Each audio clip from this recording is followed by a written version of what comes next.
I'm sure you have had this experience of putting some silverware in a glass, a fork, a knife, or a spoon, having the light come through the glass and making it look like the silverware was bent. It wasn't bent, but what you saw was a process called refraction. Refraction is where when the light hits something immersed in water, it can create a distortion called refraction. The spoon or the knife or the fork is not bent, but it appears to be bent because of the environment in which it is in. We live in a world that creates a refraction, a distortion. It can so turn things to make things that are straight look crooked, and make things that are crooked appear to be straight. And so, living in an upside down world, we often become upside down people, thinking we know the right way and going the wrong way, having the right way, choosing the wrong way. In fact, the world can make it look like a straight Christian is a crooked person, or that a crooked person is a straight person. It can refract reality. God is giving us reality, and he wants you to know that you don't wrestle against flesh and blood. The physical world is not your problem. It's merely the vehicle for your problem. Because he says in verse 12, we wrestle against principalities and powers and forces of wickedness that are located in heavenly places, or the spiritual realm. That is, the physical world gives you the fruit. The spiritual world is the root. So if you address the fruit of what the five senses brings to you, flesh and blood, without addressing the root of the spiritual world from which it emanates, you will forever, I will forever, we will forever be doing patchwork on the physical because we have never addressed the cause in the spiritual. If you and I, if we would ever take seriously the invisible spiritual realm, we would fare much better in the visible physical realm. But because of the process of refraction, distortion, the spiritual realm has been made to be seen as unreal and out there. Because after all, we operate in the world of the five senses. The five senses are very real and very necessary, but they're not the starting point for the Christian who's been seated with Christ in heavenly places. That's not where we start. That's what we deal with, but that's not where we start. The moment you start there, you're in a refracted scenario, because you're not getting things as they truly are, you're getting them as they appear to be. He has said that God has provided armament for us to wear as we deal with spiritual battles in life. In verse 14, he started off with the belt of truth. Truth is God-based knowledge. It is knowledge from God's perspective. It's God's viewpoint on a matter. Truth is God's viewpoint on a matter. That's the truth, the whole truth, and nothing but the truth, so help you God.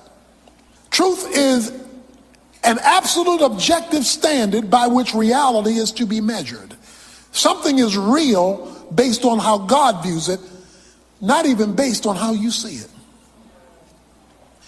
If you're going to win in the spiritual realm, truth must be worn continuously as a belt, because Satan is a liar, and if he knows you're not committed to truth, he will suck you dry based on half-truths or full lies. He then says, put on the breastplate of righteousness. That is, tether your rightness to the truth. The breastplate, the chest, because in the chest is the heart. Have your heart committed to right based on the truth that you now concur with. And then last time we saw in verse 15, he says, have your feet in the gospel of peace. True peace, lasting peace, comes not from a pill, it comes from the gospel. It is embedded into the gospel because the gospel has the grace of God within it, which has been deposited into the spirit that's lodged in your soul. Your soul is lodged in your body. In the pill of your spirit is all the peace you've been looking for, that you've been paying for out there. He says the peace you're looking for is in the pill called the gospel. But if you don't know the gospel, or you don't know how to access the gospel, then the peace that the gospel holds, you don't experience. So you go out looking for pseudo peace, false peace, temporary peace, or you settle for chaos management. Chaos management, not authentic peace. And I said, you always know whether it's God's peace because you don't understand why you have it, given the mess you're in. It's a peace, the Bible says, that passes understanding. You say, well, how do I access all of this that you tell me I have if I'm a Christian? My assumption is that you're a Christian. If you're not a Christian, you have nothing to access. But if you are a Christian, if you have responded to Jesus Christ, how do I access this victorious living in the midst of this spiritual battle that I'm experiencing in my physical world? How do I access it? He answers that in verse 16. He says, in addition to all, taking up the shield of faith, with which you will be able to extinguish all the fiery darts of the evil one. He introduces us to the next piece of armor called the shield of faith, or let's put it another way, the shield which is faith. The shield is actually faith itself. I want to today clarify faith for you because many of us have misunderstood faith, misused faith, misunderstand faith, and yet faith is critical because he says, leading off verse 16, in addition to all. In other words, and I know I've told you a lot so far, but if you grab this one, you got it all. This one, he says, is key. Faith. In addition to all, take up the shield of faith. Now, notice the verb, take up. The first three pieces of armor, he didn't use the word take. He uses the word to be.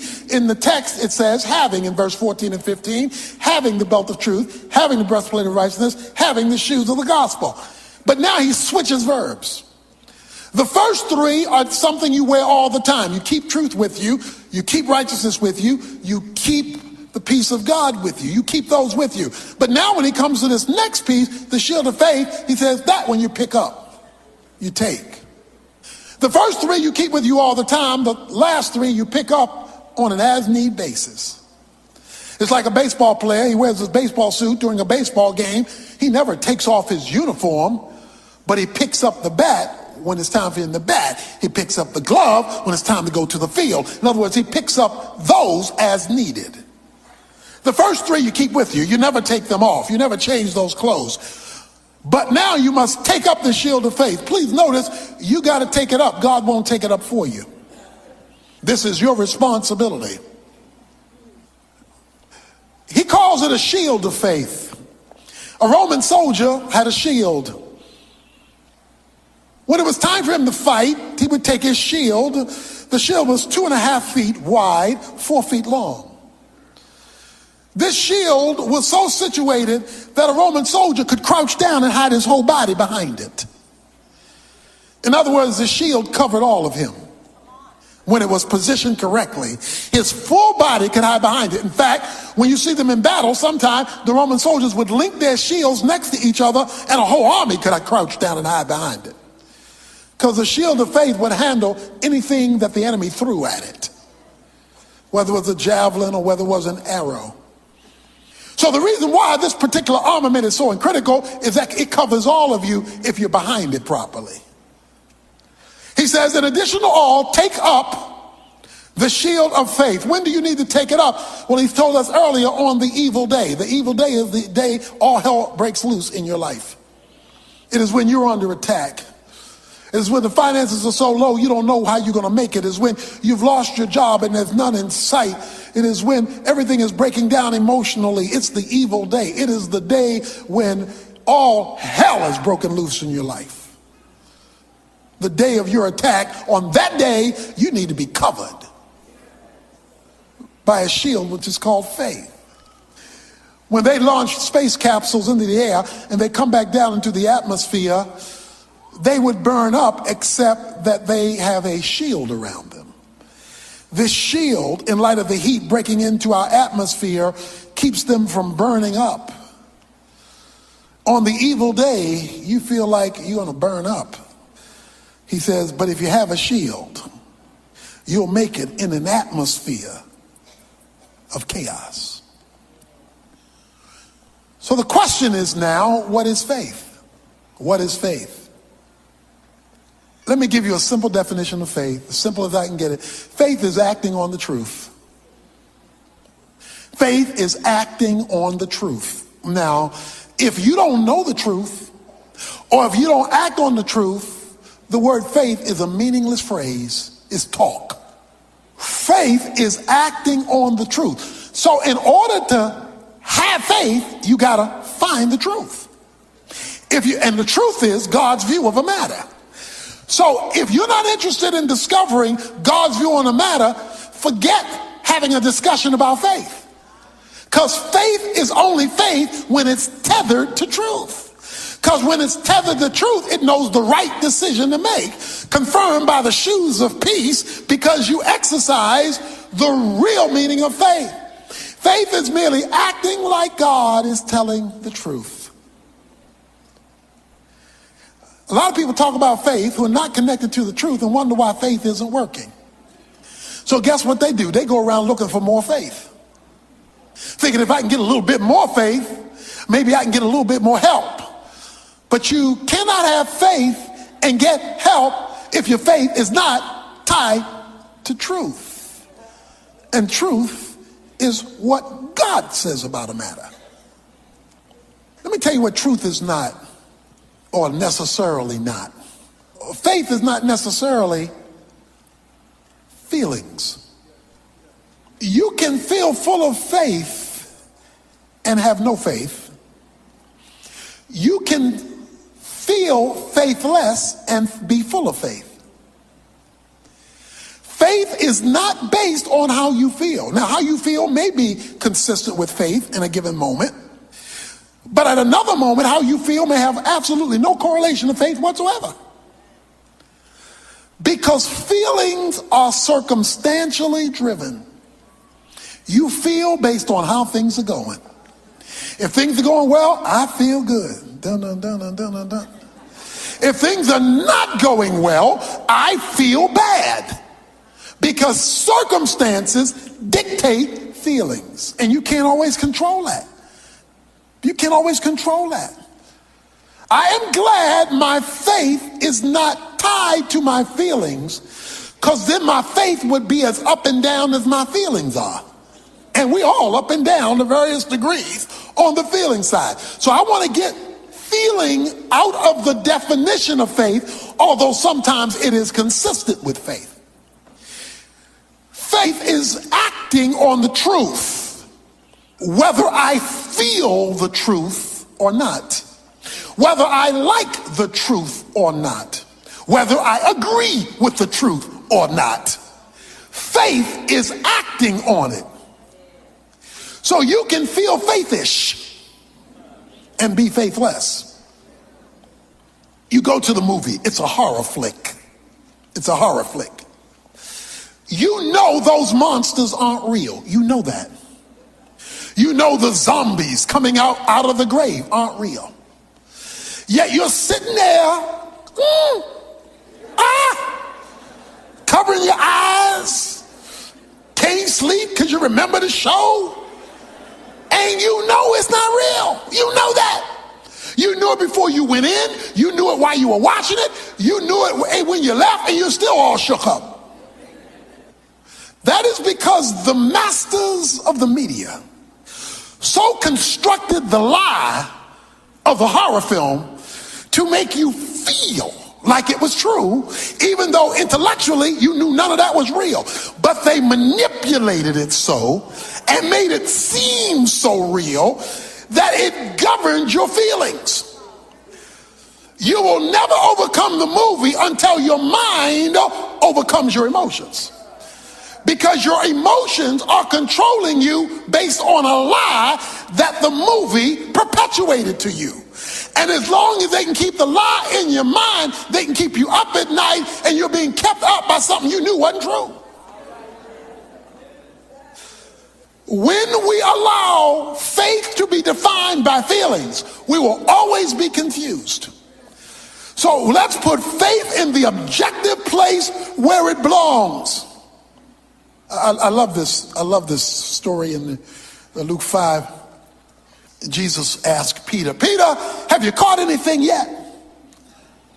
Peter said, no, we haven't caught anything yet. Jesus says, Peter, why don't you cast your net on the other side? Peter says, Jesus, let me help you here.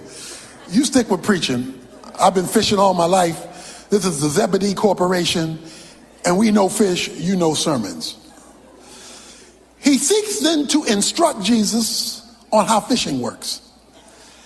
Jesus, point number one, we have been fishing all night.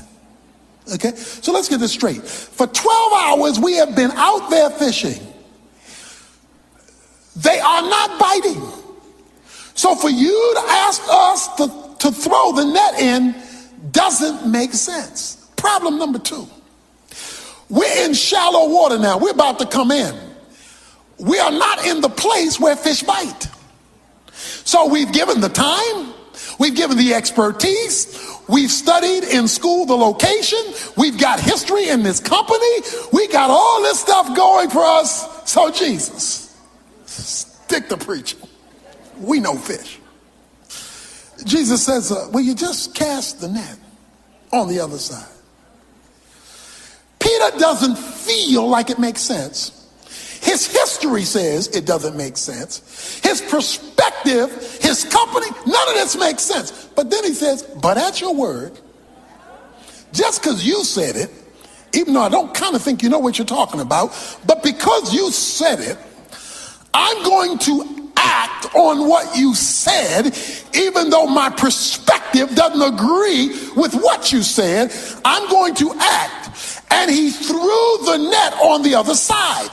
When he threw the net on the other side, he got the biggest catch of his fisherman life. It said he got so much catch of fish that it dragged the boat down and the boat was about to sink. He could now build a condo on the Galilee River. He caught so much fish.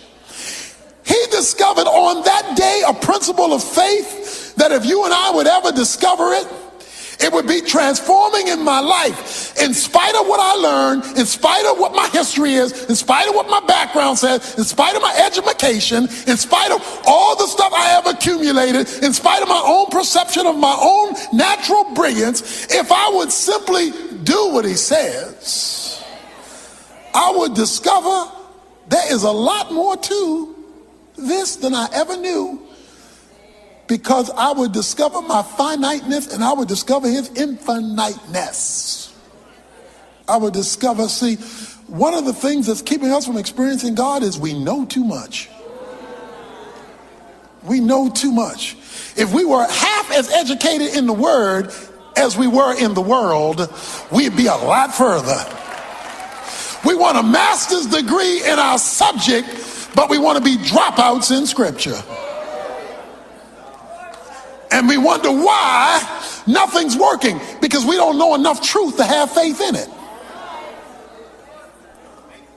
Faith is acting on the truth, which means I want to know the truth so I can act on it, which exhibits faith so that I can see God move. Now let me explain something now. Faith does not make God move. Let's get this straight. Because if you believe faith makes God move, then you're going to be looking for more faith. You don't need more faith. You have if you're a Christian, you have all the faith you're ever going to need for anything God's going to do with you. Let me help you now. Oh, God's trying to increase my faith. No, he's not. He's trying to increase your knowledge, but you've got plenty of faith. Because Jesus said if you have faith the grain of a mustard seed, you can move mountains. In other words, a little dab will do you.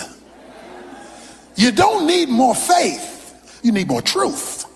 Because if you put a little bit of faith in a whole bunch of truth, that's all you need. Faith does not get God to move. All faith does is access what God has already done. Faith is the point of access, not the point of power. The power is in what God has already done in grace when he deposited the divine life within you in seed form. As the knowledge of God enters into that seed expands, and all you're doing with faith is withdrawing what grace has already put on deposit. So stop looking for more faith. You don't need more faith. The moment you act on what God says, that's all the faith you need. You got plenty of faith. So you got all the faith you need. Whatever growth your faith needs, it will get from the action you take, not by trying to conjure up more faith. Not by trying to whip it up. Just trying to whip up faith. When really all you're doing is whipping up emotion. You're not whipping up faith. He says, I want you to have the shield of faith. Faith is your access point. Romans chapter 5 verses 1 and 2. He says faith gives you access to grace, and grace is where God has deposited everything he's going to do for you. Everything God is ever going to do for you, he's already done. He can't do anything more. So even when you say God bless me, it's kind of we understand what each other means, but all the blessings he's ever going to give you, he's already given you. There's nothing new he can do for you. Your problem, my problem, is withdrawing it, not getting it. It's already given. Faith withdraws it. So here it is. Grace puts on deposit all of God's goodness on your behalf. Faith accesses the deposits. Work proves you're exhibiting faith. Work proves you're exhibiting faith. Faith accesses grace. Grace has on deposit what you're looking for. Works don't get grace, because once you attach works to grace, it's no longer grace. Romans 11:6 says, once it's of works, it's no longer of grace. So works don't give you grace. Works just access faith, and faith accesses grace. That's how it flows. So he says, put on the shield, this covering called faith. Faith is a law, Romans 3:27 says. It's a rule whereby you operate. He says you're not only supposed to get saved by faith, he says in Romans 1, you're supposed to live by faith. In other words, this is supposed to be the way you flow. You're supposed to have a faith walk. That's why the Bible calls it walking by faith. You're supposed to have a flow faith. It's supposed to be the way it's supposed to be your groove. It's supposed to be your zone. It's supposed to be your modus operandi. But it must be linked to truth. Now here it is. Please notice this. I'm explaining faith. Faith, if you want it to be real, watch this now, cannot be limited to your five senses. If you limit faith to your five senses, it won't be real faith. It won't be real faith. Because we're talking about accessing the invisible realm, not the visible realm. So we're not talking about accessing the stuff you can see and touch and taste. Hebrews 11:1. Faith is the substance of things hoped for. It is the evidence of things not seen. If you can see it, it's not faith. If it's tangible and if it's moving in the physical realm, it's not the faith God is talking about. That's just human faith anybody can have. Anybody gonna believe something that they looking at? I believe you sitting there. How come? Because I see you.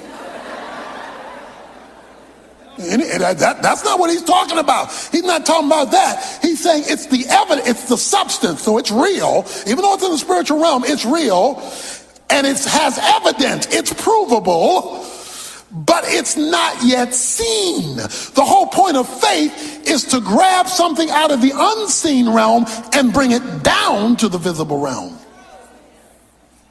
So you never start with what you see to determine whether you have faith. That's called sight. It's a whole nother word. And because we don't live by faith, in other words, because that's not how we roll, that's not our flow, we don't see much grace. He says, in addition addition to all, above all things, take on the shield of faith. Why do I need the shield of faith? Faith. Acting like God is telling the truth. Acting like it is so even when it's not so, in order that it might be so simply because God said so. You go to the doctor because there's typically something wrong you can't fix. Because usually you started off with over the counter. You started off with human ability. You started off with your own mind could conjure up. You started off with what you could take care of yourself. So you went to the doctor and went to the pharmacy. You went to Walgreens or some other pharmacy and you got some, something for your stomach, antacid, or you got something because you were going to do the best you can to make life better. But your best wasn't working. So you call the doctor. You tell the doctor, Doc, I've got a problem. My stomach hurts. The doctor's going to hear your call, but he's not going to take for granted your problem. He's not going to assume what you think is wrong is what's wrong. Now, you've talked about how you feel because you talked about the pain. But in his mind, there could be something else causing what you think is a stomach ache. So he's going to do a battery of tests to ascertain the truth about what's really wrong, creating the pain that you're now experiencing. Because all you know is the pain, you don't know what the real problem is yet until somebody who knows more than you assesses the situation, who can tell you what the truth is about what you feel. All you know is I feel a little something, but obviously I don't know enough because I couldn't fix it. So I'm going to you, Doc, for you to tell me what the real deal is. I need the truth. Why? Because until you get the truth, you can't fix the problem. See, as long as you're satisfied with antacids, and that's not your problem, then you're not dealing with the truth, although you think you're dealing with the truth. You're just dealing with limited knowledge. But the doctor has information you don't have. He comes out and he says, oh, this is the problem, which was more than just a general upset stomach. He says, this is the problem. He pulls out a sheet of paper called a prescription, and he writes on it words you do not understand. In fact, if you can read his writing, he's not a real doctor. Because one of the ways you know a real doctor is a real doctor is he can't write. You have this piece of paper and he says, take this for your real problem. Because those antacids you were taking is not your real problem. Take this. Maybe he's discovered an ulcer. You take a piece of paper that you don't understand to a pharmacy. You give it to the pharmacist, whom you do not know. The pharmacist goes back there with a whole bevy of medicines and starts putting your stuff together. That man could be putting strychnine and giving it to you because you don't know. The only reason you're doing this is you know he's qualified. You know, he's got a qualification. You don't know it based on what you're seeing, because what you're seeing may not be what it really is. And you don't even understand the paper, so you can't even test what he's doing by what's written in the paper. You've got to believe that what he is offering is what's on the paper. So you've taken the prescription, you've gone to the pharmacist, he's giving you the medicine. Now you've done all that, you still got an upset stomach. And the reason why you have an upset stomach is the reason it was written and the reason you went to the pharmacy wasn't to get it, read it, and deliver it. It was to get it, read it, deliver it, get it, and take it. Until you take it, you've not fulfilled obedience. And if you don't fulfill obedience, you're not going to get better. Because your way was solving the symptom, not solving the problem. See, many of us, we come to church and we get the word and we say, well, I don't understand all that. I don't understand all that. I haven't studied Hebrew and Greek and Aramaic, and I don't fully understand all that, but I know the one who gave it knows what he's talking about, because he's a pro, he's a doctor. If there is no acting on what's prescribed, there is no faith that has been exhibited. And if there is no faith that has been exhibited, stop complaining to the doctor, his stuff not working. We've got a lot of people complaining to God, your way doesn't work, and we haven't taken pill first. Well, we took one pill and there 20 in the bottle. He said take one every 4 hours. We take one every 4 days and wonder why it's not working. Because we have not exhibited faith. Faith is not a feeling. Faith is not a discussion. Faith is an action taken based on the authorization of somebody who knows what he's talking about. Last time I checked, God knows what he's talking about. Why do you do this? So that you will be able to extinguish all the fiery darts of the evil one. He says the reason you do this, the reason why faith, that shield that you ought to crouch behind, because it can handle anything thrown your way. All the fiery darts of the devil. Notice, not all the darts or arrows. The word dart means arrows. The Roman shield is made of wood, but it's wrapped in leather or some kind of animal skin. When they went out to war, they dipped it in water. They knew that people were going to throw spears at them and that they were going to shoot at them. And that some would dip their tip of their arrow in pitch and light it.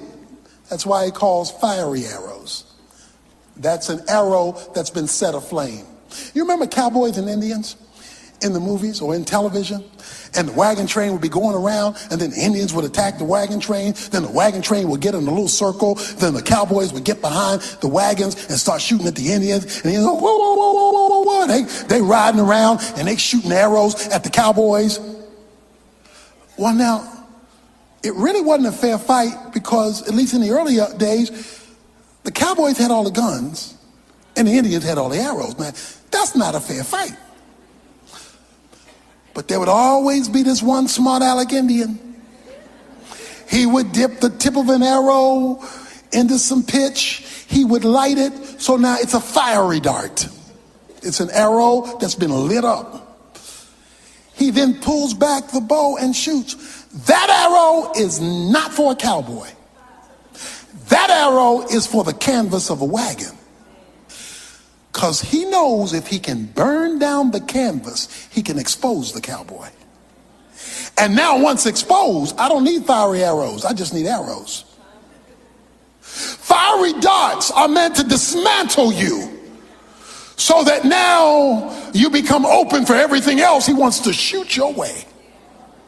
He says the shield of faith is so strong that not only cannot arrows get your arrows that's been put on fire can't even burn you down. He says the shield of faith is staggering. Why? Because faith enters into the realm of grace and accesses God at a whole nother level.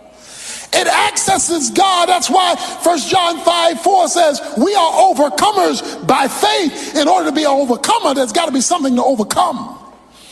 Maybe you're trying to overcome joblessness or finances or emotional fire of the mind or emotional depression, or maybe it's relational fires that you're going through, or maybe it's sin and temptation that has set you aflame. Whatever the fire happens to be, he says faith can put it out.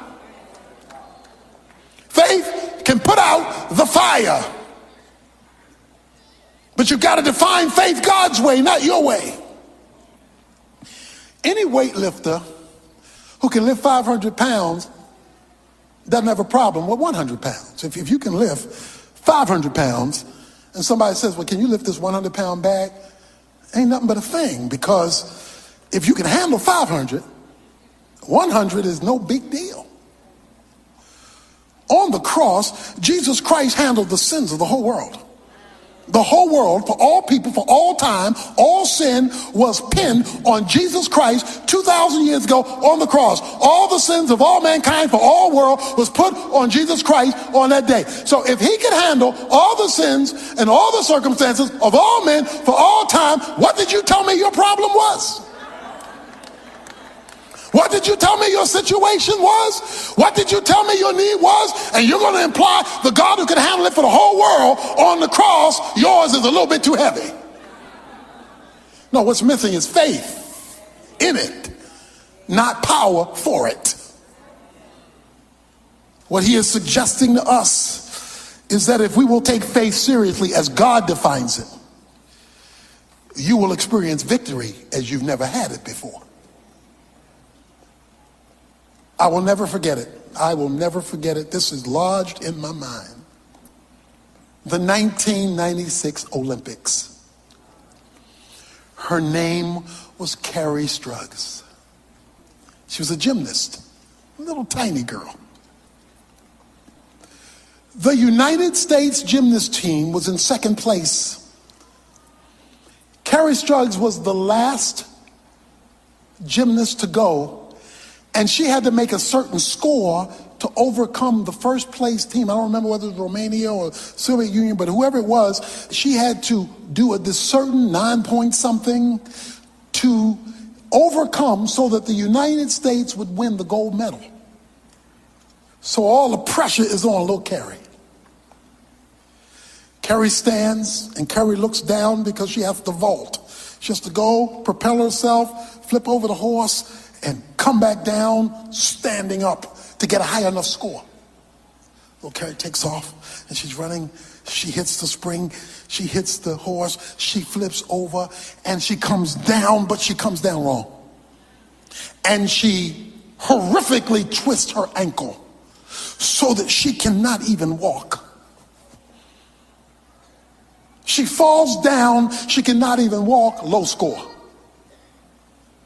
You could hear the hush over the crowd, particularly of the Americans. Oh no, you could see her team wince. And Carrie began to weep. Because this whole thing is riding on her. She has one more jump. One more jump. But she can't walk. And to do this, you got to be able to run. Jump, hit, put pressure down and jump, flip, and you got to land standing up to get a high enough score to win. She's got one more jump. So she's there weeping and trying to stand up. Barely can stand up on the one leg. Can't put any pressure on the second leg. Over in the corner was her coach, Bella Carolla, the famous gymnast coach. He looked at Carrie crying because they couldn't go meet. He says, Carrie,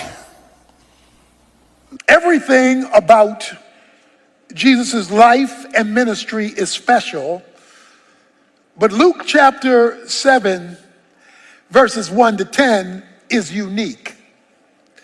Why do I say that? Because according to verse 9, after he has the conversation with the centurion, it says, when Jesus heard this, he marveled at him. There are only 2 times that I recall in Scripture Jesus marveling. One is Mark chapter 6, verse 6, where it says, and he marveled at their unbelief. He was shocked. You see me doing all this, you see me achieving all this, and you still don't believe? I'm shocked. But here he marvels at his belief. What he calls his great faith. So Jesus wants to give you and me the opportunity to shock him, to blow his mind from this story. But what you may think blew his mind may surprise you. Let's set the scene. There is a centurion. A centurion was a mid-level officer in the Roman army who oversaw 100 soldiers. the century, 100. He oversaw 100 soldiers in a legion of 6,000 soldiers. So the Roman legion had 6,000, and he was responsible for 100 of those 6,000, much like a captain or maybe a major in our army. He had a servant who got ill. He got sick and was about to die. It says that the centurion heard about Jesus. Word had gotten out that this Jesus is something else. The blind see, the lame walk, the dumb talk. I mean, it's just this Jesus is blowing folks' minds with what he's doing. So he sends a couple of Jewish leaders to ask Jesus to come and save his servant who's about to die. Now that's unusual within itself because the Jews hated the Romans. But this Roman was cut in different cloth because the Jewish leaders said he loves our nation, and he even went into his pocket to build our synagogue. He says this guy has loved our nation, and you ought to help him. You ought to save his servant. So Jesus is now on his way to the centurion's house, who has made a prayer request. Save my servant's life. So far, so good. Jesus is on his way. He's gotten the prayer request. Looks like the answer is on the way. However, before Jesus gets to the house, the centurion sends the message. He says in the end of verse 6, I am not worthy for you to come under my roof. Don't come any further. He sends some of his friends and says, tell Jesus don't come any closer. I'm not worthy. So one of the things we need to note as we get into this is this centurion, he may have had a lot of money, may have had a lot of clout, but in the presence of Jesus, he was a nobody. So I don't care how high you get, how much money you have, how much clout you accumulate, in the presence of Jesus, you're not worthy. So this highfalutin centurion understood, he knew his place in the presence of Jesus. He says, don't come to my house. I'm not worthy for you to come. But wait a minute, you just asked him to come. You just asked him to come save your servant. But now you're telling him not to come. Or well, what do you want him to do? The centurion says, he says, I'm not worthy, verse 7, but just say the word, and my servant will be healed. The key to this whole story is verse 8. I need to read it again. For I also am a man placed under authority, with soldiers under me, and I say to this one, go, and he goes, and to another, come, and he comes, and to my slave, do this, and he does it. Now when Jesus heard this, he marveled. Let's parse this. I am also a man under authority. Let's back up to one word. Also. I am also a man under authority. When you use the word also, you mean like something else. I am like something else, or in this case, I am like someone else. I am also a man under authority. Well, who is he talking to, and who is he talking about? He's talking about Jesus. He says, Jesus, I'm like you. I am just like you. I am a man under authority. Why does he say that? Word has gotten out about Jesus doing all these miracles. Again, the blind see, the lame walk, Folk can now talk, even folk can be raised from the dead. And Jesus is doing some big time stuff on earth. But the centurion says, Jesus, I know how you're doing that. You're doing all that stuff you're doing because you're under authority. Because I am also. You are also. You're pulling all this off because there's somebody over you allowing you to do it. You are under authority. I also.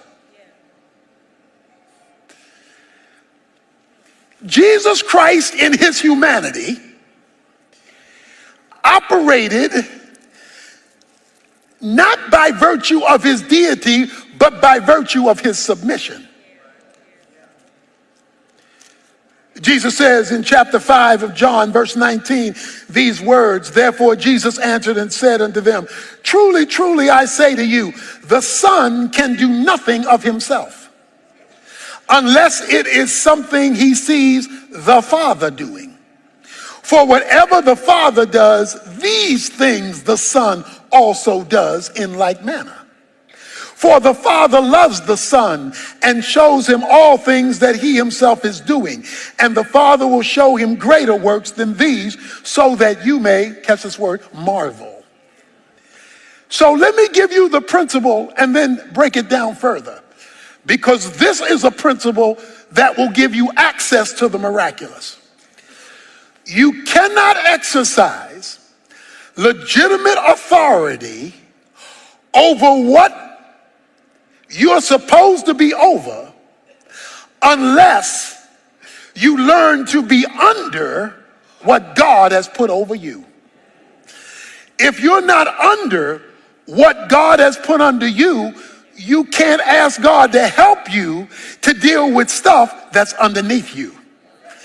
If you are out of alignment with that which is legitimately supposed to be over you, you lose heaven's authority to be able to boss situations that's supposed to be under you. If you rebel against the authority up here is not going to help you with your situation.